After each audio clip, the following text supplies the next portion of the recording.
Hindi talaga siya worth it, sis. Huwag mo nang bilhin. The downside na nakikita ko dito is itong charging box. Ang tanong dito, worth it ba ang 6,000 pesos para sa mic? Hey, it's Lara. Welcome and welcome back to my channel. Nakikita nyo naman sa title, itatry natin itong Boya mic. Before we start, please don't forget to like and subscribe to my YouTube channel. Eto na siya guys. So before we start, alam ko na itatanong nyo kung magkano to. Nagre-range yung kanyang price from 5,000 to 6,000. This is the close-up look. Itong storage niya ay hindi lang siya basta storage dahil ito ay nagsisilbi na ring charging box. If you are a content creator, vlogger, affiliate, sobrang laking tulong talaga ng merong mic. Alam ko, sasabihin nyo ang mahal, pero let's see kung bakit nga ba mahal siya. Ito siya guys, this is the Boya Link RX. Ito yung kinoconnect sa cellphone. Meron siyang tatlong connector, so this is the 3.5mm TRS connector, iOS Lightning connector, and USB Type-C connector. Ito yung kanyang receiver. Kung iOS ang inyong cellphone, pwede nyong gamitin yung iOS. Kung gusto nyo naman siyang palitan, isa-slide nyo lang tong kulay blue na to para matanggal siya. And pwede nyo siyang palitan ng ibang connector like itong Type-C connector. Ito naman yung pinaka-mic nyo or yung tinatawag na Boya Link TX. Bakit dalawa? Dalawa siya if ever nagagawa kayo ng content like magi-interview kayo or meron kayong ibang kasama sa video. So, tig-isa kayo ng mic. And syempre, dahil dalawa yung mic natin, dalawa din yung windshield natin. So, ikakabit nyo lang siya dito sa pinaka-mic nyo. Ito naman yung itsura ng charging box kapag walang laman. So, since tatlo yung connector, yung dalawa, dito nyo siya pwedeng ilagay, magnetic siya.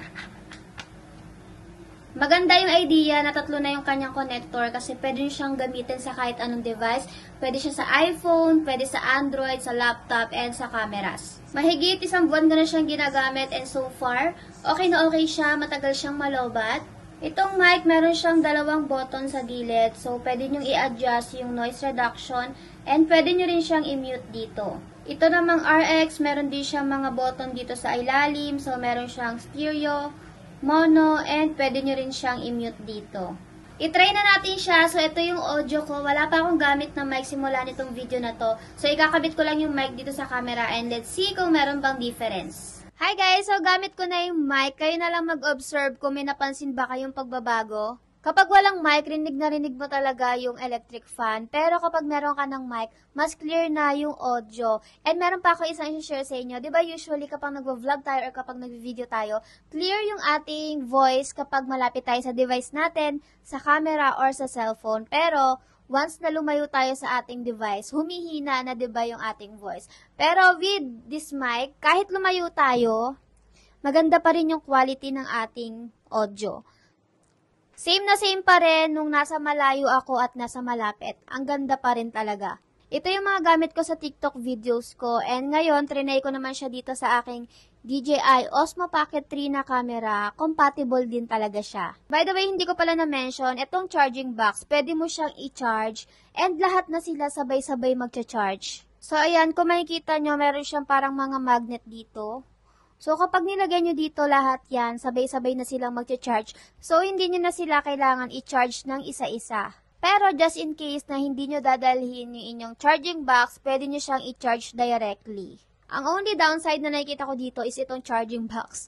Kasi ang bulky niya, hindi siya kasya sa mga mini bags ko. Pero, hindi naman siya big deal kasi pwede nyo namang dalhin na ito lang mismo, itong mga mic lang. Kasi if ever na malobat siya, pwede nyo naman siyang i-charge directly here. Ang tanong dito, worth it ba ang 6,000 pesos para sa mic? Hindi siya worth it kung hindi mo naman talaga siya kailangan. Honestly, ba't ka bibili ng mic kung hindi ka naman content creator, hindi ka naman vlogger or affiliate? At trip mo lang bumili, hindi talaga siya worth it sis, wag mo nang bilhin. Pero kung may improve naman ito yung quality ng iyong content, I think super worth it siya. If you are introvert like me na nahihiya magsalita sa labas ng malakas, the best to sis. Kasi for example, nag-vlog ako sa labas, pwede lang akong bumulong-bulong dito. For example, hi guys! Welcome back to my channel. My name is Lara. Please click the subscribe button and like button. Kahit ganyan lang kahina yung aking boses. Sobrang clear. 'Diba? Sobrang clear. So, ayun lang guys. It's a yes for me. Kung gusto niyo siyang itry, ilalagay ko yung link sa description box. Ayun lang guys. Again, hey, it's Lara. Thank you so much for watching. Don't forget to like this video and please subscribe to my YouTube channel.